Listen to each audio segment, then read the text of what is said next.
আজ আপনাদেরকে আল্লাহ সুবহানাহু ওয়া তাআলার এই নামটির এত পাওয়ারফুল আমলের কথা জানাবো, যে নামটি পাঠ করলে আল্লাহ সুবহানাহু ওয়া তাআলা আপনার হারানো বস্তুটা সাথে সাথে ফিরিয়ে দিবেন।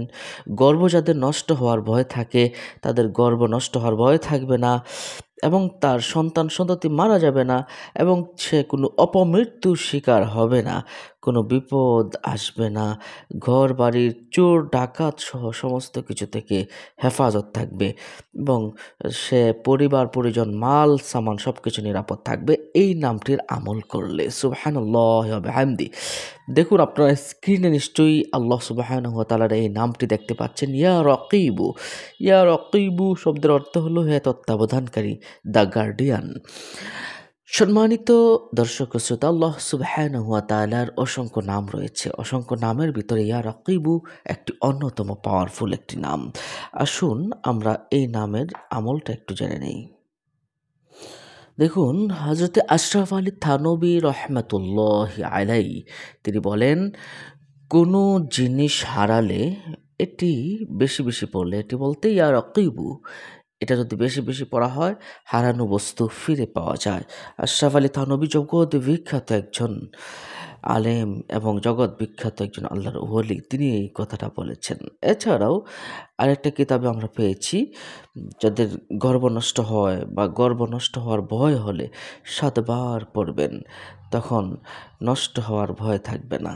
যে কোনো উপায়ে আঘাতপ্রাপ্ত হলে বা যে কোনো উপায়ে কোনো সমস্যাগ্রস্ত হলে ৭ বার ইয়া রাকিবু ইয়া রাকিবু ইয়া রাকিবু ইয়া রাকিবু ইয়া রাকিবু পরে আপনি ফু দিবেন বা পড়বেন, ইনশাআল্লাহ গর্ভ সঠিক থাকবে ইনশাআল্লাহ।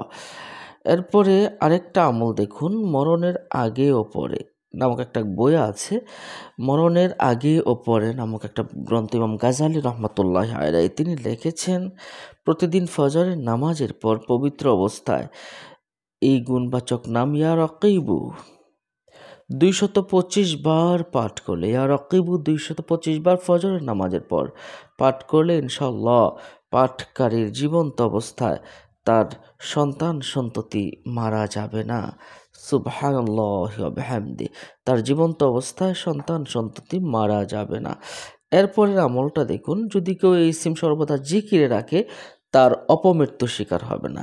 যেমন গাড়ির অ্যাক্সিডেন্ট, আগুনে পুড়ে রাস্তায় পড়ে বা বিভিন্ন রকম অপমৃত্যু হয়, এগুলো হবে না ইনশাআল্লাহ আল্লাহ সুবহানাহু ওয়া তাআলার এই নামের আমলের কারণে।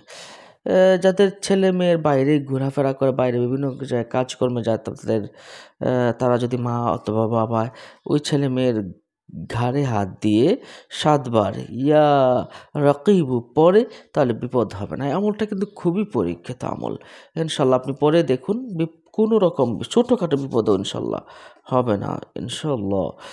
এরপরে দেখুন, যে ব্যক্তি নিজ পরিবার পরিজন মাল সম্পদের উপরে ৭ বার ইয়া রাকিবু পরে ফু দিবে, প্রতিদিন এমনভাবে ফু দিবে, ইয়া রাকিবু জিকির করবে, সব থেকে বিপদ সে সব বিপদ থেকে নিরাপদ থাকবে। এরপরে সর্বশেষ যে আমলটার কথা আমরা জানাবো, ঘুমানোর সময় ৭ বার পরে চতুর্দিকে ফু দিলে, ঘরের ভিতরে চতুর্দিকে ফু দেওয়ার বা আপনি এক জায়গায় বসে ফু দিলেন চতুর্দিকে মনে করে, তাহলে কিন্তু ঘরে চোর ডাকাত সহ কোনো অনিষ্ট হবে না। আমলটা পরীক্ষিত ইনশাআল্লাহ। ঘুমানোর সময় ৭ বার পড়বেন, তারপর চতুর্দিকে ফু দিবেন। চোর ডাকাত সহ কোনো অনিষ্ট হবে না।